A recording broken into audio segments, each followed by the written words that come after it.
When Prince died in 2016, the world mourned a legend. But what investigators uncovered in the wake of his death revealed his most disturbing secret. Prince broke every rule in the pop star playbook. He wrote, produced, and performed like no one else. He didn't chase the macho image, but women still chased him. And while his charm was front and center, the dark truth he kept hidden would only come to light after it was far too late. Of all the people in show business, you'd expect pop phenomenon Prince to have used a stage name. But nope. He was born Prince Rogers Nelson on June 7, 1958 in Minneapolis. But the name Prince did come from showbiz.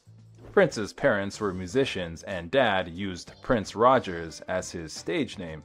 But it would be the younger Prince who would take the name to fame and fortune.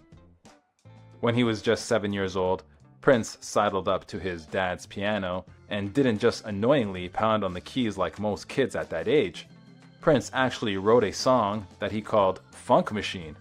Clearly, Prince was already something special, but life was about to throw him a curveball. Prince's parents got a divorce when Prince was just 10 years old. Luckily, his stepdad also liked music, and he took Prince to see James Brown in concert. For the next few years, Prince flip-flopped between living with his dad and with his mom and stepdad, until one day he had nowhere to go. While Prince's dad did buy Prince his first guitar, Dad was also the guy who threw him out of the family house. With nowhere else to go, Prince wound up living in the basement of a neighbor. The Andersons lived upstairs, and Prince became friends with their son, Andre Simone. This friendship would soon lead to musical fame. Prince and Simone were both into music, and they got a lucky break. Pepe Willie, Prince's cousin's husband, was forming a band called 94 East, and it had spots for both Prince and Simone. Prince was still in high school, but he was thinking of much bigger things. Upon graduating from Central High School, Prince met a producer named Chris Moon, who was dabbling in music and photography. When Moon heard Prince play bass guitar, piano, and drums all equally well, he knew he had a star on his hands. This partnership was about to explode. Moon had everything Prince needed to learn how to record and produce demo tapes. He also taught Prince something else. He taught him to use wordplay with a double meaning to make his songs sound more naughty. The result of this was their racy-sounding song, Soft and Wet. Moon next worked on Prince's brand. At this time, Prince was still going by Prince Nelson, and Moon didn't want any confusion with country singer Willie Nelson. Prince, still unhappy with his first name, proposed Mr. Nelson, but Moon had a better idea. It was a keep it simple sort of situation, and Moon decided on just Prince. A legend was about to be born. Prince had aligned his rise to fame with Moon, but Moon saw bigger things for Prince, and they went to New York City to find an agent. Moon thought Prince could get famous as the new Stevie Wonder, and even lied about being Wonder's agent to get interviews. This didn't help as none of the agents they visited wanted Prince. They returned to Minneapolis with their tails between their legs. But they didn't stay down for long. Moon arranged to have Prince represented by Owen Husney, and the two were soon off to LA to get Prince's career going. Warner Brothers quickly signed Prince on and arranged for his first album, but Warner Brothers was in for a shock. Prince insisted on writing, producing, arranging, composing, and playing all the instruments. As far as they were concerned, Prince was still young and inexperienced. This had disaster written all over it, but they were in for an even bigger shock.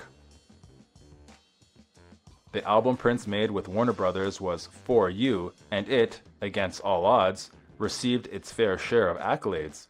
The album was number 21 on the Billboard Soul chart, and the lead single, remember Soft and Wet, hit the number 20 spot on the Billboard Hot Soul Singles chart. Not bad for a brand new artist. Prince was likely feeling very confident, but his confidence was about to take a punch. Prince hadn't forgot his friend Andre Simone, and together they formed a band. The six-member group performed their first show at the Capri Theater in Minneapolis on January 5, 1979.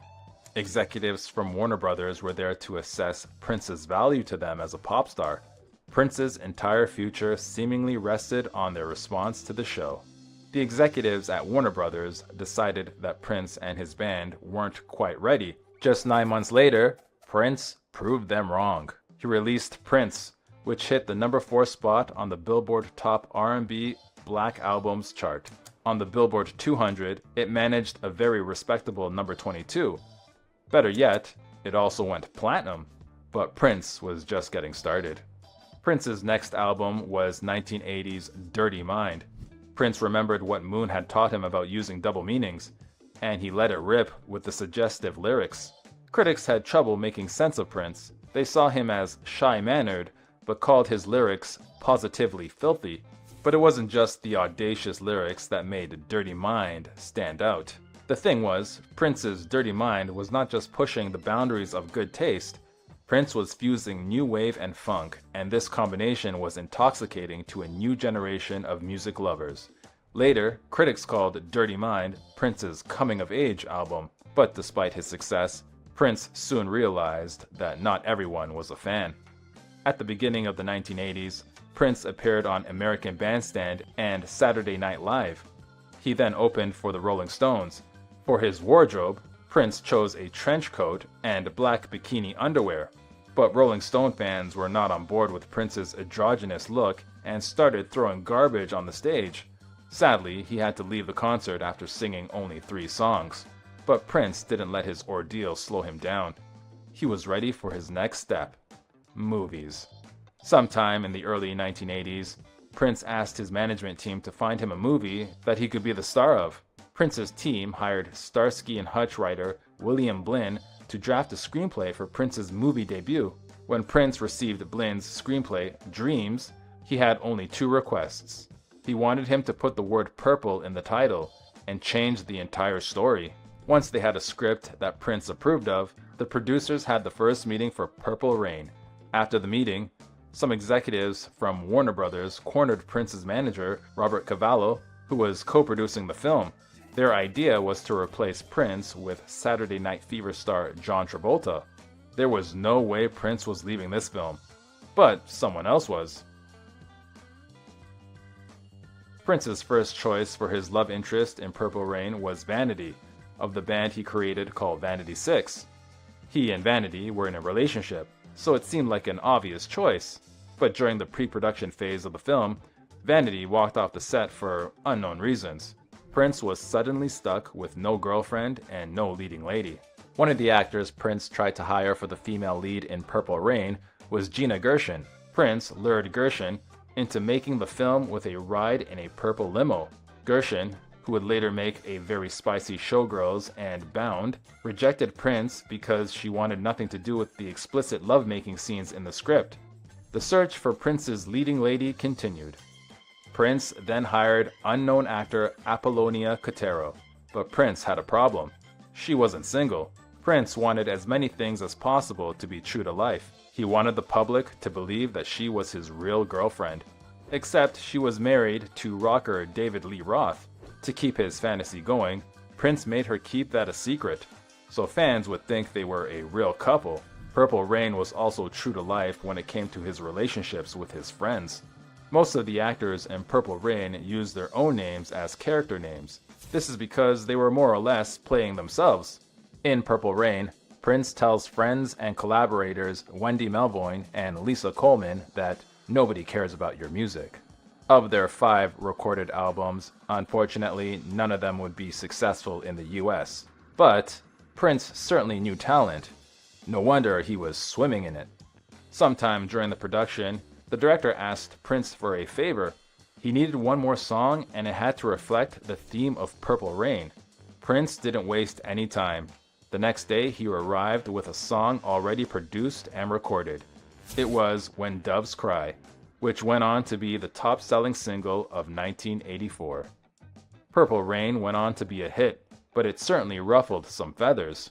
One day, the then vice president's wife, Tipper Gore, heard her 11-year-old daughter listening to a song. When Gore heard the words her daughter was listening to, she got a shock. The song was Prince's Darling Nikki from the Purple Rain soundtrack, and it talked about how Nikki wanted to grind. A shocked Gore was in a position to make this stop. Gore made a pretty drastic move. She got together with Republican Susan Baker and formed a committee. They called themselves the Parents Music Resource Center, PMRC, and they began the practice of warning parents about musical lyrics that were inappropriate for children. Prince may have not been family-friendly, but the Academy loved him. When Prince and Purple Rain took home the Academy Award for Best Score, he set a record. At just 26 years old, he was the youngest ever to win that award. Before that, it had been George Harrison who was 27 when he won for Let It Be. But it wasn't just Prince who'd won for Purple Rain. While Prince obviously scored big with Purple Rain, there was another entity that scored even bigger. Warner Brothers hit a triple with this film. The huge box office was a boon for their film division. Then the soundtrack sales buoyed the record division, and finally, the home video division scored big when Purple Rain went to VHS. Prince also got another interesting perk along with all his big wins, a chance to use his success to get dates. In the late 1980s, Prince began dating one of the hottest stars in Hollywood. This was Kim Basinger, who had just made Batman. Basinger helped Prince out on his EP by contributing spoken word and some very sensual moaning. The word on the street was that her moaning sounds were actually recorded during a real-life intimate session in Prince's bed. But Prince didn't stop at Basinger. There were more Hollywood beauties out there after all. Prince also dated the stunning beauty Tara Lee Patrick, but they did more than date. It was Prince who convinced Patrick to take on the more provocative name of Carmen Electra. Electra later said that Prince inspired her and believed in her. Next, Prince would enter the world of multi-generational dating. Around this same time, Prince began dating the teenage daughter of singer Marvin Gaye. She was 18 years old when they met, and they were together for about 3 years. The next teenager in Prince's life would end up being more than just a girlfriend. Maite Garcia met Prince in a very unusual way. Her mother actually sent Prince's team a video of her 18-year-old daughter dancing. Prince hired her as a backup dancer for his Diamonds and Pearls tour, and by Valentine's Day 1996, they were ready to walk down the aisle. Sadly, this union would end in tragedy. About 8 months after the wedding, Maite was ready to give birth to a son. Sadly, boy Gregory was born with a rare disorder called Pfeiffer syndrome, and he passed only 1 week after the birth. The marriage couldn't survive the loss, and they got an annulment in 1999. But Prince was not through with marriage. Prince actually married one more time. This was to 24-year-old Manuela Testolini, who was working on Prince's charitable foundation. The marriage lasted from 2001 to 2006. Testolini broke Prince's heart and went on to hitch up with Eric Benet, who was Halle Berry's ex. Luckily for him, one thing that helps with a broken heart is oodles and oodles of cash. After he released his Diamonds and Pearls album, Prince decided to continue his contract with Warner Brothers. But this was not an easy renewal of a contract, at least not for the record label. Prince held out for a stunning $100 million contract. For this, Prince promised Warner Brothers 6 more albums. He got right down to work. Prince had already mastered the art of the double entendre. Now he was ready to change the way we looked at language. Back in 1993, Prince had changed his name to a symbol. Some saw it as the height of pretension, but there was another reason. Prince was battling with his record company, and he wanted to infuriate them. Fans and the media simply called him TAFKAP, the artist formerly known as Prince. In 2000, Prince went back to just being Prince, but he wasn't done creating controversy. In 2015, black youth Freddie Gray passed while in the custody of officers. The country called foul and riots ensued. Prince supported the rioters with his song Baltimore and with a special concert at Paisley Park in tribute to Gray. Prince was more than willing to fight for what was important. His greatest fight would be for his life. The first sign that there was trouble with Prince's health was when he postponed 2 shows from his piano and a microphone tour. He gave the excuse of influenza, but we now know he had visited a specialist named Michael T. Schulenberg and had received a prescription. While he was on his private jet, an emergency occurred. While in the air, Prince was suddenly unresponsive. The pilot of Prince's private jet made an emergency landing in Moline, Illinois. When he got to the hospital, doctors immediately saw the problem and started giving him a medication called naloxone. Prince would respond to this in a shocking way. Naloxone is used when someone has taken too much opioids. When Prince came to, he wanted one thing and one thing only: to get out of the hospital. Doctors tried to stop him, but he was intent on leaving. The next day, someone saw him on his bike in his hometown. Maybe he thought everything was going to be okay. Sadly, that wasn't true. On April 20th, 2016, addiction specialist Howard Kornfeld got an unexpected call from Prince's people. Prince needed help. Kornfeld made a plan to see Prince 2 days later and then reached out to a local doctor to arrange for an appointment. The morning of his appointment with the local doctor, Prince found himself in very serious trouble. It was just before 10 a.m. on April 21st that the sheriff's office in Carver City got an emergency call. The caller just said that there was an unconscious person he was dealing with at Prince's home. A few minutes later, the caller admitted that that person suffering was actually the star himself. When the emergency team arrived at Prince's home, they found the pop star in an elevator and completely unresponsive. They made an attempt with CPR, but they were too late. Later, the Midwest Examiner's Office issued a press release stating that his passing was related to fentanyl use. People were left wondering how it ended up in his system. Upon examination, the pills found in his possession were counterfeit versions of a commonly used painkiller. This medication is often prescribed for pain relief, but it appears he was misusing it recreationally. Authorities conducted a search of his home and a nearby Walgreens pharmacy. The more they found, the more heartbreaking the story became. During the search of Prince's home, authorities found pills scattered throughout his premises. But at the end of the investigation, the Carver County attorney stated that there would be no charges filed. The one thing that came out of the investigation was a stunning discovery. Prince had a serious addiction. Even so, someone had to be held accountable for providing Prince with the substances that contributed to this tragedy. The only punishment doled out in regards to Prince's passing landed on Dr. Schulenberg, the man who prescribed Prince opioid painkillers. Schulenberg paid $30,000 in a civil charge that stated that he wrote a prescription for Prince and put it in someone else's name. With that settled, all that was left now was to handle the hefty pile of money the star left behind. As you can imagine, it didn't settle easily. Prince was obviously worth a lot of money, and he had no wives or children to inherit it. The sizable estate had 6 potential heirs, Prince's sister and 5 half-siblings. Seems simple. Nope, it was about to get much more complicated than that.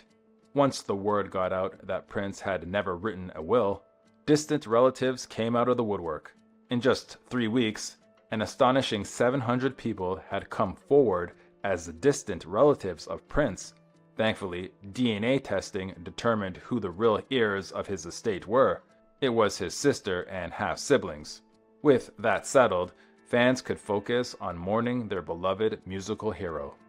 The reaction to the sad loss of Prince was immediate and frenzied. 5 hours after the announcement of his passing, Prince was the term most used on X, then called Twitter, and Facebook. It had over 60 million interactions. Across the country, people held tribute and vigils in his honor and lit bridges and buildings in a lovely purple. But just because his life on Earth had ended didn't mean his story was over. After his passing, Prince's family uncovered a trove of unreleased music kept safe under wraps at the pop star's home. And while many people still enjoy the classics, they can also continue to enjoy music released years after his untimely demise. They say legends never die, and in this case, it certainly seems Prince's influence never will. If you enjoyed this Factinate video, give it a thumbs up and subscribe for more incredible stories. Want a say in who we cover next? Join our membership program through the link in the description for exclusive perks. Your support means everything to us. Thanks for watching, and we'll see you on the next one. This video is intended solely for educational purposes.